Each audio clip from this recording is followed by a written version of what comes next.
Vamos a prender fuego tus orejas. Invierno 989 98.9. Compañía, calidad y mucha música. Que esto termina mal, es inexorable que termina mal. Lo de los jubilados es un capricho de una persona. A hoy anduvieron circulando boletas de Milei que, según dice un periodista, vendieron para la campaña de Scioli en aquel momento. Así que se dedicaba a hacer boletas también trucha el muchacho. Y las vendía como doctor.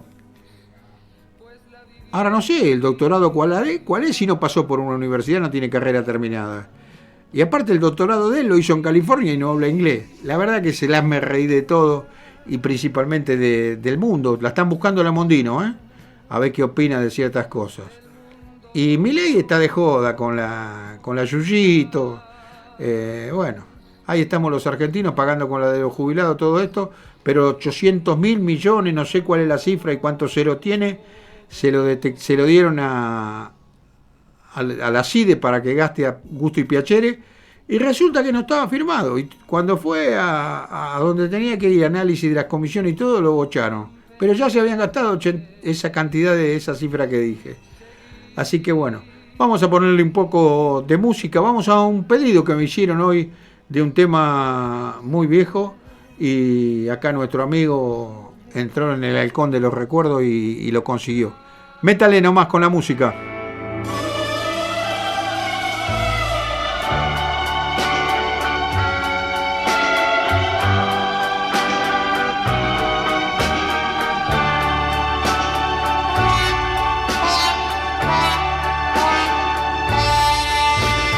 Solo brillo de sol fue ayer que a los dos alumbró, pero el cielo se oscureció, pues tu amor se marchó y los cielos lloraron.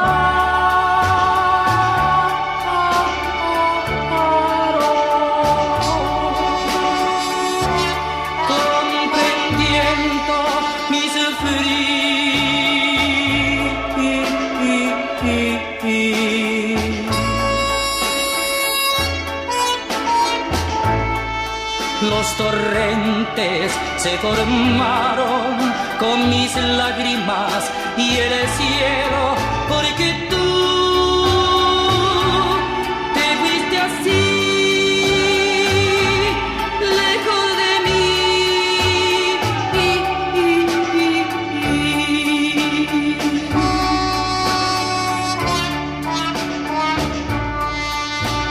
Aunque el sol nuevamente esté, lloro triste tu amor,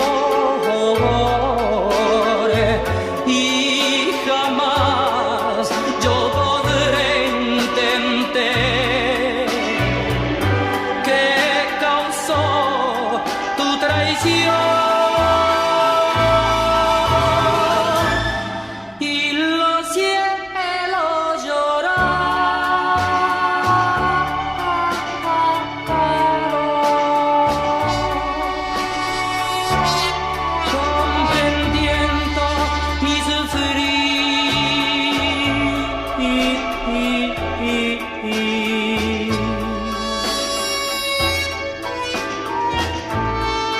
Los torrentes se formaron con mis lágrimas y el cielo, porque tú te fuiste así, lejos de mí.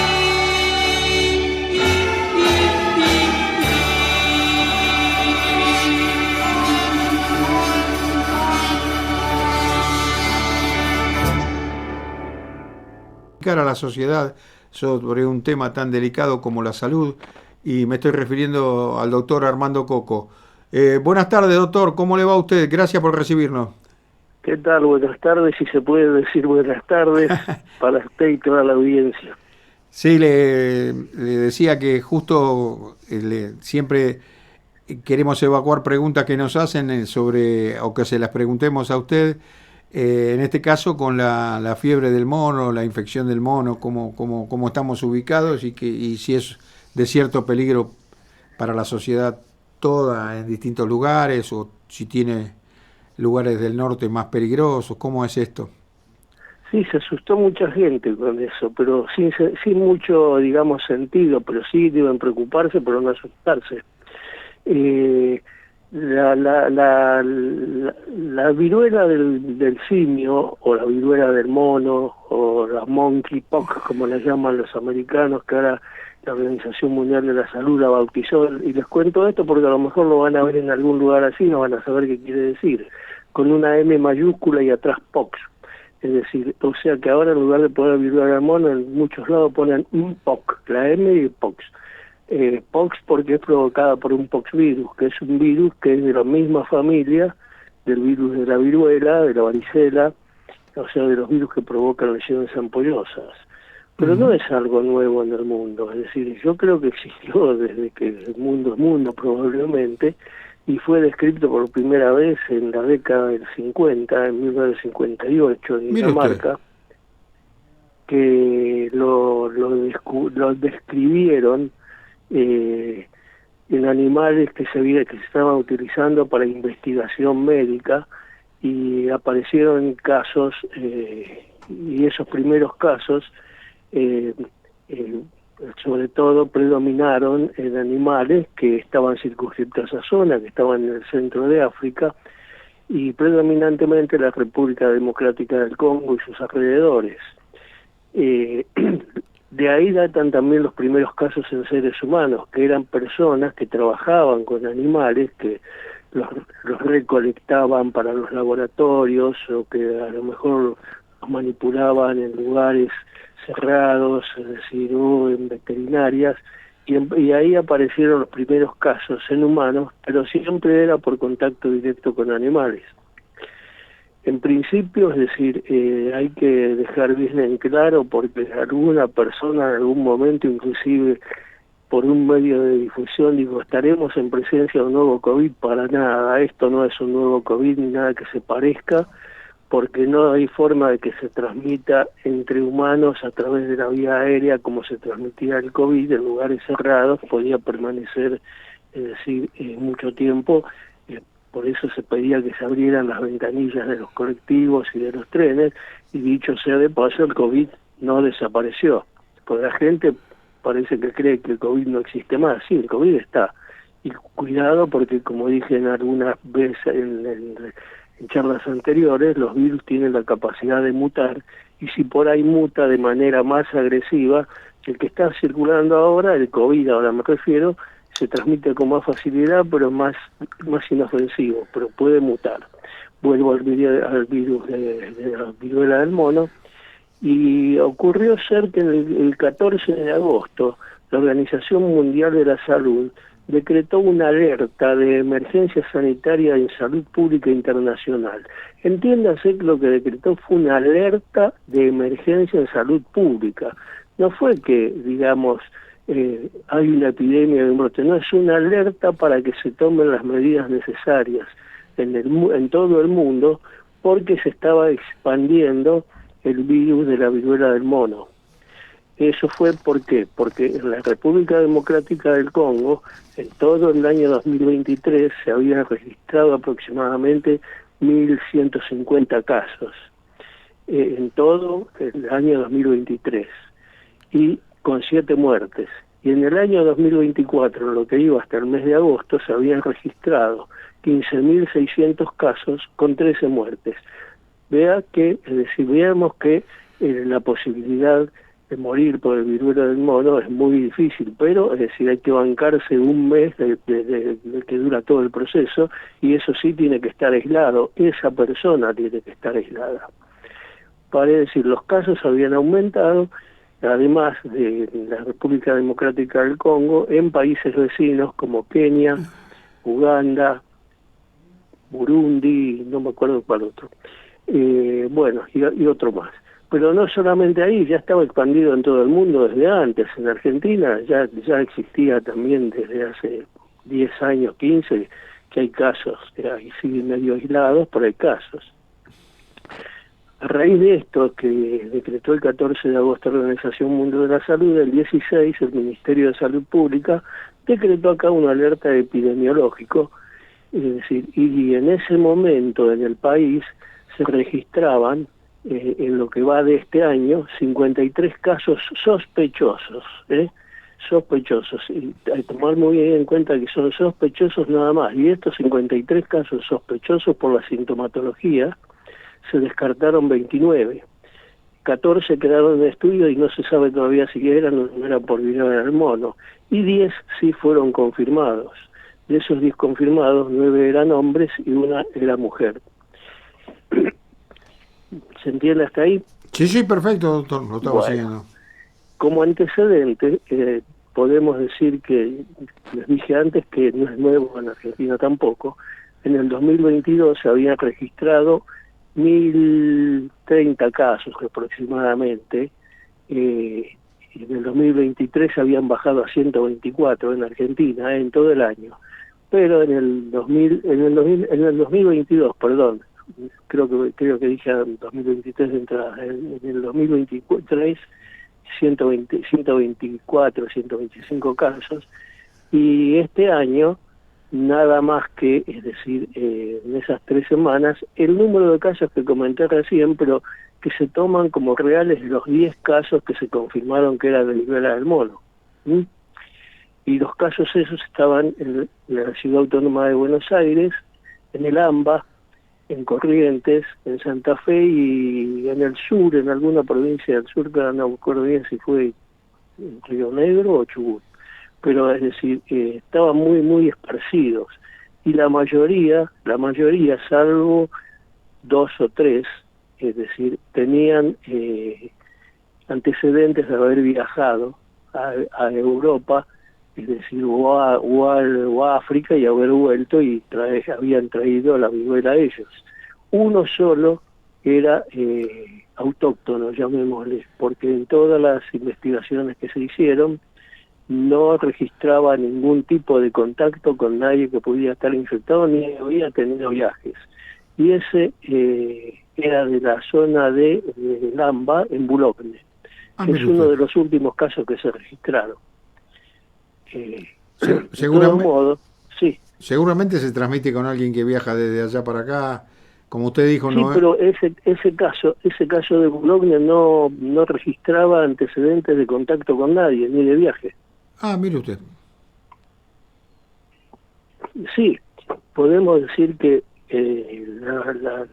este tipo de enfermedades que estamos teniendo últimamente, infectocontagiosas, son, digamos, las consecuencias del progreso que se ha hecho en cuanto a los viajes. Y aparte de eso, justamente, que es lo que se pone, que es una alerta, la falta de buen control, es decir, en el ingreso, porque con una declaración jurada, fenómeno, pero si la declaración jurada después fallo, aparte si estoy entrando en el periodo, que eso después lo voy a explicar, en el periodo de incubación, no tengo ninguna sintomatología. Así que esa es la cuestión. Y tener mucho cuidado con los que viajan a los países donde existen mayormente estas infecciones. En Europa hay muchas también, no se olvide que dije que el descubrimiento del virus, o digamos, la tipificación del virus se hizo en Dinamarca. Bueno, el virus no es solamente patrimonio, como decía recién, de África y de América. Europa fue afectada de una manera muy significativa y prácticamente todos los países de Europa registraron casos, y en el 2024 hay más de 250 casos en total. Casos son enfermos ya, en este caso, en Europa, en toda Europa.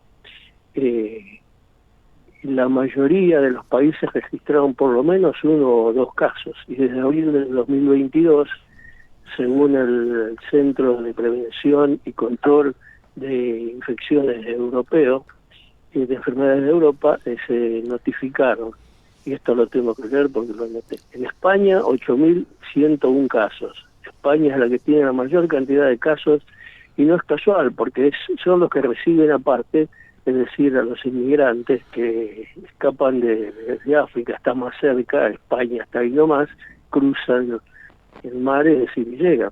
Francia tiene 4.272 casos, el Reino Unido 3.866 casos. Vale decir que si se compara con Argentina, pero siempre ocurrió lo mismo, ¿no?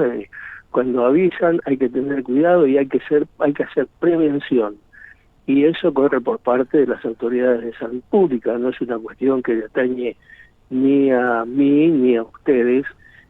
Es decir, y sí, lo que hay que hacer es decir, salud pública tiene que ponerse las pilas y tener controles, que pienso que los tendrá en todos los lugares de llegada de viajeros que vienen desde el extranjero. ¿Se entiende hasta ahí? Sí, perfecto, doctor, sí. Bueno, ¿cómo se manifiesta la enfermedad de la viruela del simio o un pox, como la llaman ahora, les dije? Tiene un primer periodo, que es el periodo de incubación, que es a partir de que yo estoy en contacto. El contacto tiene que ser directo, vale decir que puede ser por contacto, es igual que la viruela, contacto directo. Pero el contacto directo no es solamente con la persona, sino que puede ser con algún elemento, alguna sábana o algún elemento que haya estado en ese lugar y yo lo toqué, no me lavé las manos, insisto en lo que digo todas las charlas, a lavarse las manos, hay que lavarse las manos, me toco un ojo, me toco el labio, me toco una mucosa y metí el virus en el cuerpo. Entonces, creo que ya conté cómo, es decir, los conquistadores, entre comillas, españoles, disminuyeron la cantidad de habitantes autóctonos del norte de América. ¿Cómo lo hicieron? Es decir, les regalaron, trajeron una partida, ellos no sabían cómo era la historia, pero sí tenían idea y se habían dado cuenta que aquellos que tocaban había habido viruela, es decir, en Europa, y aquellos que tocaban las mantas o los lugares en donde habían estado enfermos de viruela tenían grandes posibilidades de viruela. Entonces recolectaron de los hospitales o de los lugares donde amontonaban a los enfermos de viruela las mantas y se las trajeron como regalo a los indios de acá, a los nativos de acá del norte, de América del Norte y de América Central, y así los diezmaron de una manera brutal, más que con las arcabuces, es decir, o con las espadas. ¿Por qué? Porque se vea muy rápidamente y la viruela es mucho más grave que esta enfermedad del simio. Entonces, durante el periodo de invasión no hay sintomatología, hasta que no pasan 10 a 14 días desde que tuvo contacto con el virus, y ahí sí va a empezar a tener la sintomatología como la mayoría de las virosis, con algunas características diferenciales. Van a tener fiebre, un gran cansancio, muchos, no todos, algunos sí, otros no, dolor de cabeza, más o menos según el individuo, dolores musculares, dolor en la espalda, y las dos, digamos, puntos, o los dos elementos diferenciales más importantes son que aparecen muchísimos ganglios en el cuello, las axilas y las ingles, en el caso de la viruela del mono. Y aparte aparecen lesiones en las palmas y en las plantas, en todo el cuerpo. Tiene la característica de ser una distribución de la que se llama centrífuga las lesiones.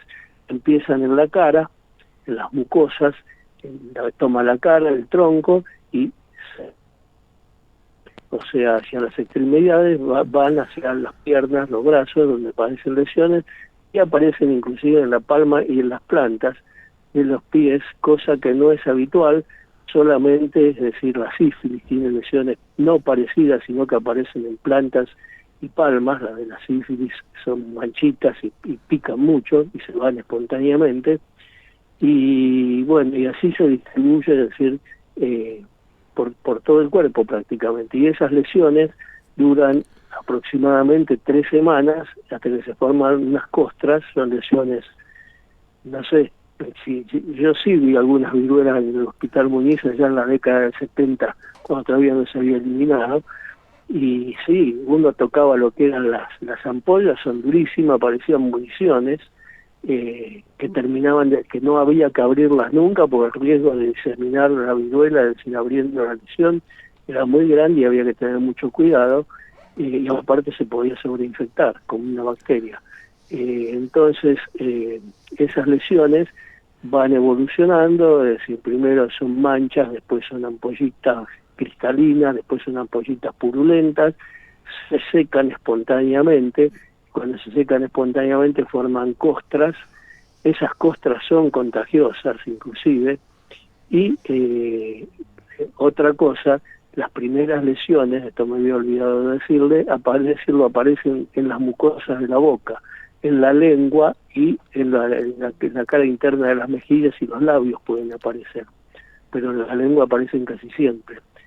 En estos periodos y en periodos posteriores, inclusive hasta que desaparecen totalmente las costras, puede ser transmitida también por vía respiratoria. Esto va en contra de lo que decía al principio, pero es coherente, porque cuando se está a menos de 1 metro de distancia, porque son gotas, se transmite a través de gotas de fluge, que son gotas muy gruesas que no viajan más allá de 1 metro. Esa es la posibilidad de contagio que se tiene.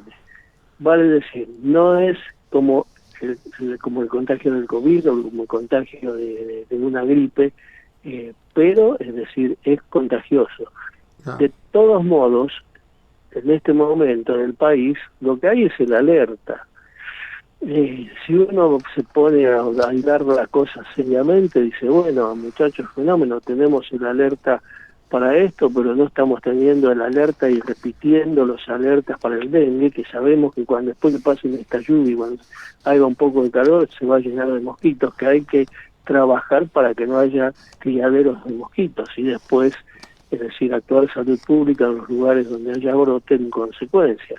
Tampoco tenemos alerta para el Chagas, que tenemos aproximadamente 2 millones de afectados por el Chagas en el país, y 7 millones con posibilidad de contraernos, y se dice que por año 56.000 casos nuevos hay, entre 56.000 y 60.000 casos nuevos, y la mayoría chicos. Tampoco se hace mucho por esa alerta. Esto es ancestral ya, esto de que no se hace nada contra el Chagas, y Argentina tiene un gran porcentaje de chagásicos que después terminan teniendo problemas importantes, es decir, de sobrevida inclusive, o de calidad de vida. Doctor, ahí el tiempo es tirano, le voy a pedir que vaya cerrando así. Lo cerramos, listo. Nos comunicamos de vuelta la semana que viene, muy jugosa. Lavarse las manos y abrir las ventanillas de los colectivos aunque haga frío. Que circule el y aire. El tren. Le agradezco, el aire. Le agradezco mucho, doctor, que siempre es tan claro, tan sencillo, y nuestra gente estaba esperando esta historia del mono, que la cortó con una claridad impresionante para que la entendamos todo, y en la confusión no la teníamos clara, por lo menos yo, y ahora me nutrí de sus palabras. Le agradezco mucho. Me alegro de que hayan entendido, porque a veces es medio confuso. No, tiene una manera... Sería un buen profesor universitario usted. Yo era docente asociado en la universidad. Sí, lo sé, pero por eso digo, me expresé mal. Yo dije, sería un bueno, que bueno siempre en cualquier materia tener profesores tan claros. Bueno. Le agradezco muchísimo, doctor Coco, y bueno, nos estamos viendo la semana que viene. Gracias por todo. Bueno, saludos para usted y para los que hayan escuchado. Gracias. Que hayan entendido. Muchas gracias.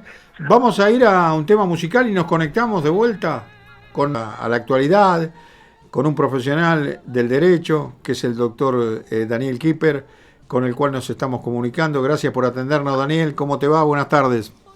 Buenas tardes. ¿Cómo estás, Mario?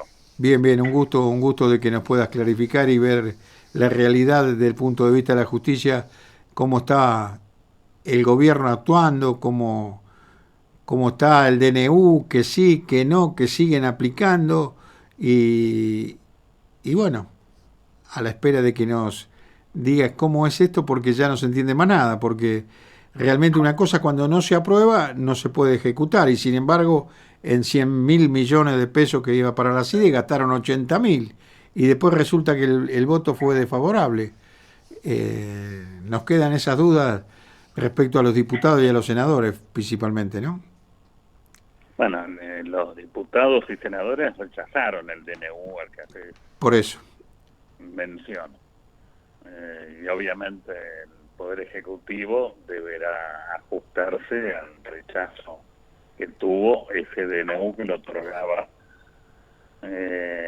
sin rendición de cuentas un monto adicional a la CIDE, a la inteligencia argentina. Ajá. Pero bueno, habrá que deberán rendir cuentas. Eso es lo mínimo que debe hacer cualquiera que administra bienes ajenos, rendir cuentas. Lo difícil, No es dinero propio, es dinero, en este caso, nuestro, tuyo, mío, de cada ciudadano. claro. Y por lo tanto hay que rendir cuentas. El gasto reservado se justifica para situaciones muy excepcionales, que no creo que sea el caso, donde básicamente no tenemos nosotros conflictos bélicos en ciernes. El gran problema o el uso que se da a la inteligencia argentina, lamentablemente, para el espionaje interno, ¿no? Lo hemos vivido en distintas causas judiciales. Recordemos que hay algunas tramitando donde políticos, jueces y políticos de primera línea eran investigados, sus teléfonos intervenidos, algunos magistrados también, sin autorización judicial, obviamente, y sin causa que lo justifique, ¿no? Con el agravante que muchas veces algunos audios aparecen en todos los medios de difusión, difundiendo el contenido de conversaciones privadas, ¿no? Y con relación al veto presidencial, con respecto a los jubilados, es una facultad que tiene el Poder Ejecutivo, sí, donde algunos quieren justificarlo con un veto que en el año 2010 hizo Cristina Kirchner, pero son dos situaciones diferentes. Cristina vetó el 82% móvil y el presidente Milei va a vetar el 8% móvil. Un aumento del 8%, perdón. Entre el 82% móvil y el 8% hay una diferencia. Claro, era algo positivo, pero las arcas del gobierno no estaban, y ahora, en este momento, el 8 es mucho menos de lo que ellos se llevaron para el CIDE en un mes. Es decir, en aquel momento las jubilaciones rondaban entre un 55 a 65%, y es un reclamo histórico que el jubilado perciba el 82% eso es verdad. del trabajador activo. Pero después, en esa época, se dieron aumentos mensuales todo. Claro, se dieron aumentos. Se dieron aumentos mensuales que ahora no existen, son irrisorios, es una cargada. Ahora reemplazaron remedios que antes recibían los jubilados por palos, que ahora reciben los jubilados que protestan, ¿no? Una barbaridad. Ahí hay que señalarlo. Se vio claro el subcomisario, que ya saben quién es, había que echarlo de la fuerza. Pero además contra gente mayor, que era un grupo, si se quiere, bastante reducido. Sí. No podemos esperar que se movilicen todos los jubilados, porque la más gran mayoría es gente de edad avanzada que apenas puede. Lo que pasa es que hay una CGT dormida, porque ellos son trabajadores pasivos de los distintos gremios que brindaron su vida al país y tendrían que participar de apoyarlos. Mi criterio. La CGT ha hecho movilizaciones, ha hecho paros, hay fuerte de lucha que está llevando adelante. Son cuestionados también por medios nacionales hegemónicos, Sí, sí. y tratan de manejar tiempos. Lo que pasa es que los jubilados no tienen tiempo. No, y me parece, El gran problema que hay es ese. que van a otro gran paro los jubilados. Y hay además ciertas urgencias que no pueden esperar. El hambre no tiene tiempo.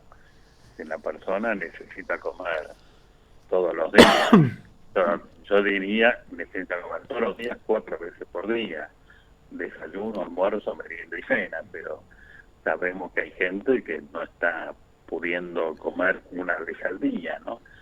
Esto por la situación económica, que si bien no era la mejor en tiempos del gobierno anterior, se ha agravado enormemente para determinados sectores que han visto empobrecidos sus salarios, sus jubilaciones, sus saberes, de la pérdida de los jubilados en estos últimos 6 meses, es lo que trataba de compensar este 8% que el presidente Milei aparentemente vetará. Lo que te preguntaba yo, si técnicamente vuelve a diputados y senadores el veto del presidente, o si ya se da por cumplimentado. No, pueden insistir con 2/3 de los votos. Por eso, sí, eso tenía entendido. Habla que ver si cuentan con los votos necesarios para insistir. Y yo creo que a raíz de los hechos, que dentro de los propios bloques de ellos se están manejando con una impericia política terrorífica. Hoy vi que echaron a un senador, a Poltroni. Yo calculo de que les va a ser difícil juntar los 2/3, porque los diputados creo que están en cuestiones, son 5 o 8. De ellos mismos, acá no son las otras fuerzas políticas que interceden, hay problemas entre ellos por la impericia que tienen de manejarse políticamente, ¿no? Sí, pero más allá de esa torpeza política que vos bien señalás, también en este momento se está celebrando una reunión del presidente Milei con algunos diputados de la Libertad Avanza y del PRO y de Monzó. Sí. Un pequeño grupo justamente tratando el Poder Ejecutivo de incluir en el Poder Legislativo, fundamentalmente para que no se rechace el veto. Porque ahí se dividen Ritondo por el PRO, Sago por el desarrollismo, bueno, pobre Frondizi si se levantara, y que es la de comprar todos los sellos en toda esta vida política y usufructuarlo pero no tiene nada que ver con la historia original del partido, ¿no? Pero bueno, ahí aparentemente son 3 bloques que estarían hablando con el presidente. Sí, en este momento no está mal que No. el Ejecutivo dialogue con otras fuerzas políticas, pero para eso tiene que dialogar con los presidentes de los partidos, y no está mal que haya diálogo entre los distintos poderes del Estado. Pero el ámbito adecuado para eso es el Congreso. No, pero ellos más de lo mismo, son todos aliados que jugaron juntos en la Libertad Avanza de socio, y no es que están hablando con otro bloque parlamentario, porque los otros bloques ya, y con lo que pasó el otro día en los Palazos, la falta de respeto hacia los jubilados y pensionados, yo creo que esto cada vez se pone peor, ¿no? Y si... Sí, es un juego muy arriesgado el que están jugando algunos operadores políticos o políticos del oficialismo. Incluso el acto que realizó la vicepresidenta días pasados en el Senado, vulnerando claramente lo que dice el artículo 109 de la Constitución Nacional, que le prohíbe al Poder Ejecutivo arrogarse el conocimiento de causas pendientes o restablecer la fenecida. Y aquí la frase que pronunció el otro día la vicepresidenta pretende precisamente arrogarse el conocimiento. Es abogada. A mí, yo digo que la verdad, con el mayor de los respetos que me merecen los profesionales de derecho, el caso tuyo, un montón de gente amiga que uno tiene que aparte son profesores universitarios, pero es cosa juzgada. Esta señora se equivoca. Claro, además vulnera la independencia de los poderes. Por supuesto, pero más siendo abogada. Esto es lo que voy yo. Es como no interpretar lo que pasó, lo que se juzgó, lo que... es una cosa muy, muy rara y muy difícil la que plantea la vicepresidenta, que está en una franca pelea con el presidente, ¿no? Y que sí, Además que que no, que jamoncito, que la pelota andando. Parece mentira esto, parece mentira. Además que aquellos que actuaron vulnerando la ley en la década del 70, terroristas, o no quiero usar términos de calificativos de ese tipo, pero incluso suponiendo que los puedas llamar terroristas, también quisieran ser juzgados y no estar desaparecidos o muertos. Cuando uno recuerda la historia nacional, los vuelos de la muerte, claro, con pretexto de trasladar los robos de bebé, los robos de las casas, los eso. robos. Y los robos de activos también hay que recordar. Por eso. Y digo que no quiero llamarlos terroristas porque yo por edad estuve por debajo de si era niño cuando ocurrieron estos hechos, es decir, pero conocí gente que iba al colegio secundario que desapareció por estar en la libreta telefónica de un amigo que a su vez estaba en la libreta telefónica de otro y que no tenía nada que ver con nada. A mí me pasó con un compañero mío de la secundaria. Y aparte, lo que pasó está a la vista de los barrios, de la gente, de los lugares. Si la cantidad uno, si fueran 100, 10, 1000, 20, 30, no nos vamos a detener, pero que hicieron daño, hicieron daño. El que puso una bomba, obviamente, fue un terrorista y debió ser juzgado, no asesinado. No, por supuesto que sí. Pero muchos de Pero el que estaba anotado en una libreta, ese no era... No, por ahí era un activista de la FU, Federación Universitaria Peronista, o la Franja Morada, lo poca militancia política que se podía hacer en las universidades. Y bueno, esto pasó desgraciadamente y esta señora no se puede dar el gusto de querer cambiar la historia juzgada. Sí, además que los bienes de las personas que desaparecían se apropiaban. Recordemos que hay causas también con sentencias, hay personas condenadas por claro. de los bienes, ¿no? Pero aparte de todo esto, están en una situación ahora que les descubrió. Hoy estaba viendo un canal de televisión diciendo que tienen nombre de las empresas que tienen los que están presos, ¿no? De empresas que se quedaron, de un paquete accionario infernal, y lo iban a dar, no sé si esta noche o mañana, a publicidad. Que esa es una página. Pero ya hubo condenas judiciales a algunos de estos de estas personas que se apropiaron de bienes de los desaparecidos, ¿no? Claro, que se apropiaron de bienes, de todo. Eso no es amor a la patria. No, eso es amor, es egoísmo puro, ¿no? Por supuesto que sí, y reabrir, como dijimos, cosas juzgadas. Mira, pocas cuadras de acá se le entregaron las carpetas a Sábato del Nunca Más, que después fue que se las llevó a Alfonsín. Sábato vivía acá, en Santos Lugares.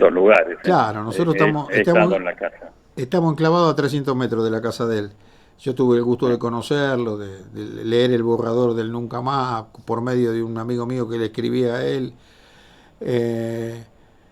Pero bueno, no te olvidé que federalmente le alcanzaron causa de todo el país para conformar esto que después Trasera brillantemente actuó. Y para mí le tengo un respeto impresionante, ¿no? A Trasera, porque lo apretaron de todos lados, el tipo se jugó igual. Y bueno, administró derecho, administró justicia, como dicen ustedes, ¿no? Así que bueno, revivir todas esas cosas. Y la verdad que en 8 meses de gobierno, mirá que pasaron cosas de mamarracho, ¿eh? 2 o 3 noviazgos del presidente que no tienen nada que ver, pero sería bueno que no lo hagan público. Después, lo de la vicepresidenta, que es terrorífico, prácticamente está incitando en Salta el otro día, montada a caballo, haciéndose la Güemes. Está muy distante, obviamente, del general Güemes, pero están pasando cosas raras con relación a eso, ¿no? Cosas que no van a volver nunca más en Argentina. Y mientras tanto, vemos que Luan no aparece, el niño que está perdido hace más de 70 días. Claro. Vemos que hay campañas para desviar la atención del público sobre el tema. Vemos casos de pedofilia que toman estado público y que son altamente preocupantes. Primero, por la naturaleza de los hechos en sí, y segundo, por los involucrados, ¿no? Y lo de Misiones es de terror, ¿no? Porque es un diputado del IA, es toda No, pero a mí lo que más me asombró del tema de Misiones es un video donde una persona dice que le aplica una sustancia en el mate y lo convida, y a la tercera ronda de mate sucumbe a su apetito sexual, ¿no? Es decir, eso es violación. Ahí debería intervenir un fiscal de oficio, ¿no? Aparte, el boliche era de un mamá de pariente del ex gobernador Puerta o hijo. Está complicado el poder político porque Puerta es primo de Macri o socio de Macri, creo que primos son. Yo creo que la realidad salpica la política y está bien que se solucionen los casos y que haya actuado la policía en la forma que actuó. Por lo menos ya están bajo la tutela de la justicia, ¿no? Ahora se van a tener que defender. Bueno, pero hay que investigar a fondo, tirar el hilo, porque sabemos que hay redes de pedofilia muy activas en Argentina y que lamentablemente hay muchos silencios sobre el tema. Sí, y no solo Gozan Misiones. de protección nacionalmente. Política, de protección judicial y de protección policial. Entonces, yo celebro que un juez esté investigando. También lamento que hace unos días en el Senado una persona manifiesta que fue víctima de pedofilia, nombra personas importantes involucradas, quienes fueron los autores de los abusos de los cuales fue víctima, y dice que el juez tiene la causa cajoneada, ¿no?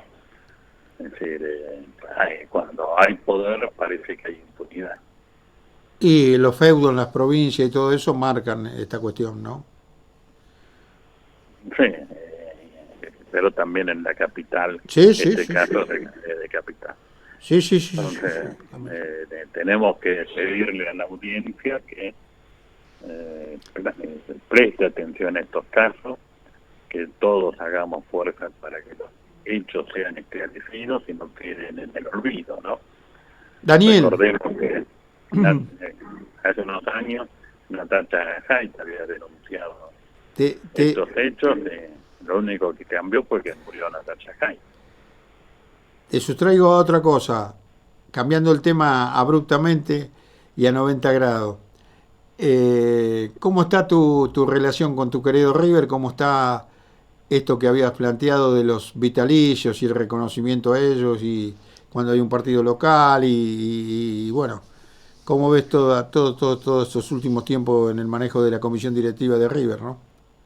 No, dos temas distintos me estás planteando. Sí. Mi relación con River siempre es una relación de afecto y de profundo amor, ¿no? Que uno tiene por el club. ¿Cómo trata esta gestión a los vitalicios? Cada vez peor. Prácticamente hoy un vitalicio para ir a la cancha se dificulta mucho porque tenemos un número reducido de ubicaciones y somos los últimos en poder hacer la reserva, con lo cual nos estamos quedando afuera muchos vitalicios sin poder reservar una ubicación para asistir a ver los encuentros. Y también el socio, como el no vitalicio, está siendo maltratado. Vos fijate que de los casos de derecho de admisión que hay en Capital Federal, más de la mitad pertenecen a River. Y no son por casos de violencia que uno ahí justifica el derecho de admisión, sino son básicamente persecuciones políticas. Es decir, el que no es afín al oficialismo, a través de excusas diversas, se le aplica un derecho de admisión y se le prohíbe ingresar al estadio. Y las sanciones se aplican por llevar una bandera que recuerda a lo mejor un evento importante para el club, como puede ser el 9-12-18 o algo por el estilo, llevar una bandera un poquito más larga del tamaño permitido, ¿no? Es decir, por esas cosas muchos socios están siendo privados del derecho de asistir a la cancha, entradas que luego son revendidas en algunos por vía redes, según vemos en algunos sitios. Y curiosamente Sturzenegger, que además de querer transformarnos en sociedades anónimas deportivas, dice ahora que quiere liberar la reventa de entradas, de modo tal que el fútbol popular que conocimos y que hizo grande a la Argentina en este deporte, que obtuvo 3 títulos mundiales y que en cada década ha tenido a los mejores futbolistas, y que les hacemos un repaso, tendremos entradas impagables para la gran mayoría, como ocurre en otros países, ¿no? Pero nos podemos remontar desde el Charro Moreno hasta Messi. Tuvimos a Moreno, a Di Stefano, a Sibori, luego vino Pelé, brasilero, Maradona, Kempes antes. En cada década tuvimos un jugador de categoría brillante, ¿no? Sí, por supuesto, por supuesto. Lionel Messi en los últimos 15 años. Es decir, que el fútbol argentino es un deporte que... Aunque no tuvo su paso internacional, tuvieron a La Bruna, ¿no? Sí. Mi viejo era hincha de La Bruna. Bueno, La Bruna integró muchos años en la selección argentina, al igual que Amadeo. Igual que Amadeo Carrizo y otros.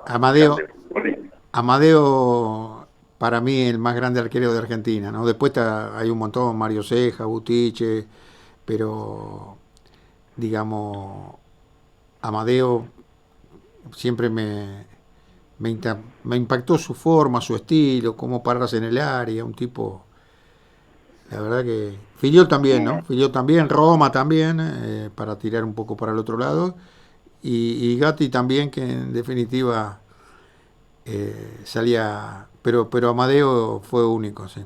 Es que además Amadeo impuso un estilo, ¿no? Sí, claro. Recuerdo que una vez conversando con Grisetti, arquero de River anterior a Amadeo, el arquero suicida, arquero de la selección también, un día me cuenta que él era arquero de River, tuvo una lesión y entró un pibe a reemplazarme, Amadeo Carrizo. Mira nunca más fui titular. Dani. Y el pobre Grisetti no es conocido en la historia del fútbol como si lo es Amadeo, que estuvo más de 20 años en el arco de River. Dani, yo te hablé de distintos arqueros porque yo de chico jugaba de arquero. Pero vos sabés que el tiempo es tirano y se nos acabó y tengo que entregar a otro programa. Te mando un abrazo enorme, gracias por estar siempre, por asesorarnos de muchas cosas y hablar con crudeza como hablas. A tus órdenes, Mario, siempre es un gusto para mí hablar con vos. Un abrazo grande. Era el doctor Daniel Kisper, profesor universitario de la Universidad de Buenos Aires y además un excelente penalista. Terminamos, se acabó el tiempo. Ahí Guayman pone el final, corta el hacha y nos vamos. Nos vamos hasta el lunes, los quiero mucho. Ahora quédense que viene en la continuidad de la radio el señor Marcelo Lippi, ¿no? Así que bueno, nosotros cumplimos. Buen fin de semana, los quiero mucho y los espero el lunes aquí a las 19 horas. Viernes de 20 a 22, vamos a portarnos mal.